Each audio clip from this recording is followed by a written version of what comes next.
नमस्कार दोस्तों, आप सभी का स्वागत है आज के इस नई कहानी में। घर की नई नवेली छोटी बहू को सास ने अपने कमरे में बुलाया, समझाया कि आज सब्जी में तुम नमक मत डालना और यह बात तुम किसी को मत बताना। भोजन के वक्त मैं खुद सभी को बता दूंगी। सास की बात सुन छोटी बहू ने कहा, ठीक है माँ जी। फिर छोटी बहू अपनी सास के कमरे से बाहर चली गई। छोटी बहू के जाते ही उस घर की बड़ी बहू ने सास के कमरे में प्रवेश किया और बोली, माँ जी, आपने आज छोटी बहू को अपने कमरे में बुलाया, कोई खास बात थी क्या? तब सास ने कहा, डांटने के लिए बुलाया था। मैंने उसे हर रोज भोजन में नमक ज़्यादा डाल देती है। फिर बड़ी बहू ने कहा, आपने अच्छा किया माँ जी, उसे रसोई नहीं आती, लेकिन यह बात वह मानने को तैयार नहीं। माँ जी, आप कहे तो मैं फिर से रसोई संभाल लूँ और उसे साफ सफाई जैसे बाहर के काम जो आजकल मैं करती हूँ उसे सौंप दूँ। बड़ी बहू ने अपनी मन की बात सास के सामने रखी। यह सुनकर सास बोली, नहीं, अभी नहीं, कुछ दिन और देख लेती हूँ। यह सुन बड़ी बहू सास के कमरे से बाहर चली गई। इधर भोजन का वक्त होते ही छोटी बहू ने सभी के लिए भोजन की थाली सजा दी। भोजन का पहला निवाला मुंह में डालते ही सास मुस्कुराई और कहा, आज भोजन बहुत स्वादिष्ट बना है।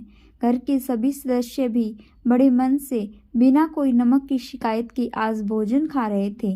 भोजन समाप्त कर सास ने बड़ी बहू को अपने कमरे में आने का इशारा किया।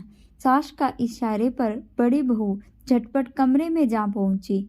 सास बोली, बहू, मुझे पता है कि तुम रसोई अच्छी तरह संभाल लेती हो और तुम्हें भोजन में नमक डालने का सही अंदाजा भी है, लेकिन बने बनाए भोजन में दोबारा नमक मिला देने से स्वाद बिगड़ जाता है। शायद इस बात का अंदाजा तुम्हें नहीं है।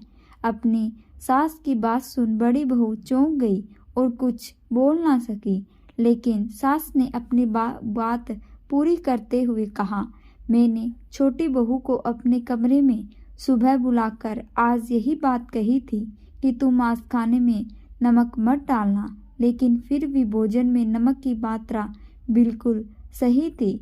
यह सुनते ही बड़ी बहू के पैरों तले जमीन खिसक गई। वह सास के पैरों में गिर पड़ी और बोली, माँ जी, मुझे माफ़ कर दीजिए, मुझसे गलती हो गई। सास ने उसे प्यार से कहा, बहू, तुमने अपनी गलती मानी है, यही बड़ी बात है। सास ने अपना फैसला सुनाते हुए कहा कि आज से तुम घर की साफ सफाई के साथ साथ रसोई में जाकर भोजन बनाने में छोटी बहू को मदद भी किया करोगी, ताकि वह तुम्हारी तरह नमक का सही अंदाजा सीख सकें। दोनों बहुएं सारा काम मिलकर करने लगी। बड़ी बहू आत्मग्लानि से भर गई और सास के कमरे से बाहर चली गई। तो दोस्तों, कैसी लगी आपको यह आज की कहानी, सास की अदालत? कहानी अच्छी लगी हो तो आप इसे लाइक शेयर करें और रोज़ाना नई नई कहानियाँ सुनने के लिए चैनल को भी सब्सक्राइब करें। धन्यवाद।